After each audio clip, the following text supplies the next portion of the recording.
Indonesia, bangsa dan negara, rumah ideologi Pancasila.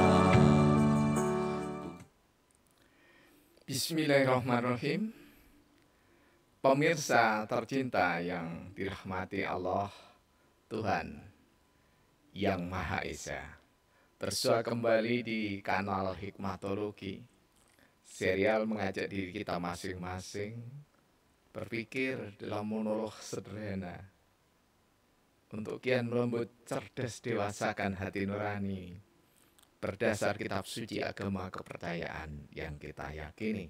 Tentu saja dalam berbangsa dan bernegara, Pancasila kita junjung tinggi untuk diterapkan dalam kehidupan sehari-hari.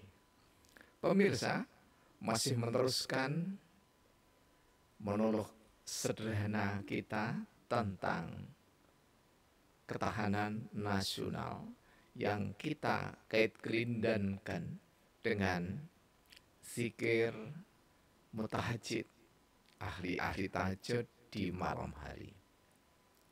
Sampailah dalam riwayat An-Nasa'i dan Ibnu Majah ini pada bagian yang keempat, yakni adalah yuhalilu asroh.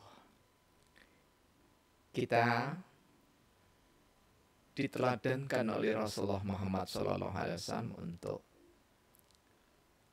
membaca wirid atau zikir tahlil. Tahala, tahlilun, kemudian berkembang di Indonesia menjadi tahlilan. Takrif dari tahlil kita rujuk pada karya dari Profesor Dr. Tengku Hasbi As-Siddiqi antara lain, yang mensitir penjelasan dari Imam An-Nawawi Al-Bantani, yakni adalah La ilaha illallah.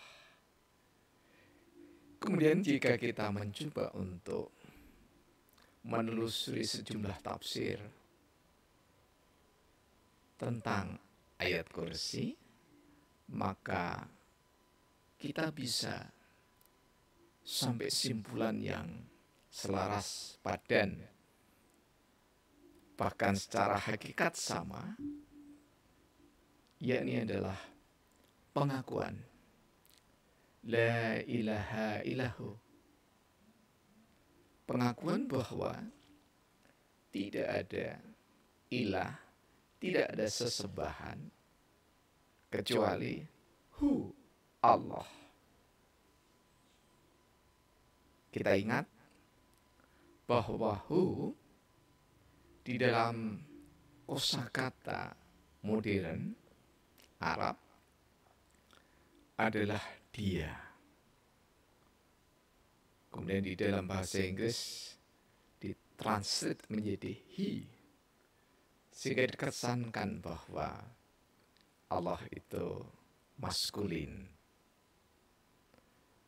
Namun terlepas dari who dan he, dia, kalau kita merujuk didasarkan pada salah satu dialog yang pernah kami lakukan dengan Engkong Haji Dr. Andes Ridwan Saidi, salah satu legend politisi Betawi yang sekarang masih bersama kita, artinya masih segar bugar. Hu itu adalah kata kuno yang merujuk pada nama Allah itu sendiri, seperti Ar-Rahman, Ar-Rahim, dan seterusnya. Hu adalah nama klasik yang dikenal oleh anak manusia di zaman kuno. Boleh disebut dengan zaman prasejarah. Takrif la ilaha illallah mengingatkan kita bahwa awal kita sebelum mengakui sesembahan Allah, bagi saudara-saudari kita yang beragama lain, sebutannya tentu berdasarkan agama dan kepercayaannya, dan itu hak mereka. Pada saat la ilah, maka kita menisbikan. Apa yang dinisbikan? Syahwat yang bertalian dengan Tuhan anak manusia. Karena Allah itu beda dengan Tuhan. Ketika dikait-kelindankan dengan sila Pancasila yang pertama, maka bagi mukminin dan mukminat, Allah Tuhan yang Maha Esa. Dan tidak perlu sekali lagi dipertentangkan, apalagi sengaja ditubrukkan, dimusuhkan, diversuskan. Sangat tidak bijak.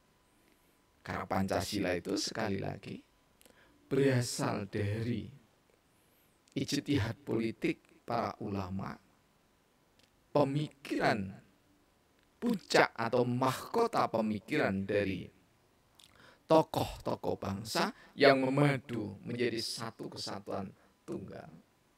Bukan sekedar alat pemersatu, tapi lebih dari itu adalah dasar negara. Ideologi bangsa, filosofis Krenslak, sumber dari segala sumber hukum, ketatanegaraan, dan beragam peraturan perundangan di Indonesia. Nah, berkaitan dengan bacaan tahlil yang direkomendasikan oleh Rasulullah pada menjelang sholat malam, la ilaha illallah, la ilaha illallah, la ilaha illallah. Setelah kita menisbikan, meniadakan sesembahan-sesembahan di dalam syahwat manusia, maka selanjutnya diharapkan manusia tersadar, mutahajjid, ahli-ahli tahajud itu tersadar. Kita hendaknya menjadi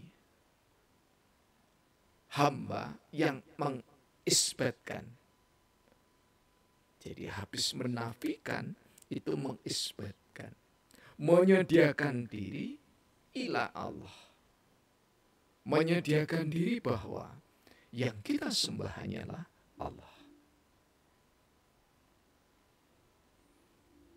Kalimat tauhid ini, atau dalam bahasa saudara kita teologi ini, secara gamblang diwariskan oleh Abraham atau Ibrahim, sehingga sampailah pada kesimpulan dari perjalanan panjang dari Karl Armstrong dalam sejarah Tuhan, yakni sejarah tentang pencarian atau menemukan kembali Tuhan atau sesembahan, yang ditulis secara indah oleh Karl Armstrong. Simpulan di halaman akhir dari sejarah Tuhan, yaitu di halaman 541, ya, mengatakan bahwa secara garis besar agama samawi atau agama-agama Abraham yang diwariskan oleh Abraham, yakni adalah Yahudi, Kristen, ya, dan Islam, itu memiliki sifat-sifat dasar yang sama. Antara lain, dia menyebutkan keadilan, egaliter, juga moralitas. Kemudian untuk mengakhiri tulisan yang sangat cerdik ini, Kan Armstrong mengatakan, Islam membantu umat manusia dan memberi manusia suatu bentuk yang dapat digunakan untuk menumbuh kembangkan kepekaan sosial. Oleh karena itu, Dr. Armstrong selanjutnya, Islam perlu terus memainkan fungsinya. Terus kuat dan hidup. Jika tidak, kita semua akan ikut menderita. Mengapa sampai simpulan demikian? Karena tiga agama besar tentu saja tidak bermaksud menisbikan yang lain. Ya, ini kami ambil dari studinya Armstrong. Kalau kita di Indonesia, 6 agama besar beserta penghayat kepercayaan kepada Tuhan Yang Maha Esa, semuanya memiliki peran untuk menumbuh kembangkan kesadaran, moralitas, kesadaran, keadilan sosial, kesadaran egaliter. Lebih dari itu, secara umum, kesadaran untuk membangun ketahanan nasional. Oleh sebab itu, di saat mukminin dan mukminat menegakkan sholat malam itu dimulai dari ba'dal isya, maka niscaya terbangun satu kesadaran politik, kesadaran ideologis, kesadaran berbangsa dan bernegara, bahwa ketika seorang mukminin dan mukminat, muslimin dan muslimat menapakkan kakinya di bumi Pancasila ini, rahmat dari Allah Yang Maha Esa ini, maka dia harus mampu mengendalikan dirinya bahwa sesembahan kita adalah Allah, Tuhan Yang Maha Esa, dan tidak perlu merasa agama tertentu yang memiliki nilai dasar ketuhanan Yang Maha Esa. Karena ketuhanan Yang Maha Esa itu lagi-lagi adalah persepsi, atau lebih tepatnya wadah untuk mempersepsi, memaknai, menafsirkan Tuhan menurut agama dan kepercayaan masing-masing. Ketika tafsir itu mengangkat agama, keyakinan, kepercayaan diri yang terbaik, kelompoknya yang terbaik, tanpa menista agama lain, maka sah. Dalam makna bahwa argumen yang dibangun itu tidak menyakiti sesama anak bangsa. Ketika argumen tahlil yang dilantunkan setiap malam sampai mampu diijawantahkan atau diwujudkan, dimanifestasikan di dalam kehidupan sehari-hari, maka sungguh ketika 6 agama dan penghayat yang ada di Indonesia ini terus-menerus menumbuhkan kemampuan teologisnya, kemampuan tahlilnya, maka Indonesia yang kita rajut makin hari betapapun banyaknya persoalan, ancaman, tantangan, hambatan, dan gangguan yang disengaja ataupun tidak dari dalam maupun dari luar negeri, insya Allah akan mampu teratasi dengan kemandirian anak bangsa Indonesia. La ilaha illallah sekaligus perwujudan bahwa kita jangan sampai terjebak pada talbis iblis, jebakan-jebakan iblis di mana merasa diri paling hebat, merasa diri paling bertuhan, merasa diri paling soleh, merasa diri paling besar, merasa diri paling terpuji, merasa diri paling suci, sembari mencelakai hati sesama insan. Ini bukan tahlil, ini bukan teologis yang sebenarnya. Teologi atau tahlil yang sebenarnya adalah ketika kendali hawa nafsu bertutur secara teratur, berkata syarat etika, berkalimat syarat dengan syariat, maka bumi yang kita pijaki, Indonesia tercinta ini, akan semakin harum namanya, karena disokong oleh pribadi-pribadi mutakin, hamba-hamba Allah yang beriman, yang ketika Indonesia menjadi tumpah darah, yakni kelahirannya, maka sekaligus secara otomatis adalah niscaya menerima dasar negara, niscaya menerima ideologi bangsa, niscaya menerima way of life Indonesia, niscaya menerima Welstandsong Indonesia, niscaya menerima filosofis grondslag Indonesia, niscaya menerima hikmatologis Pancasila.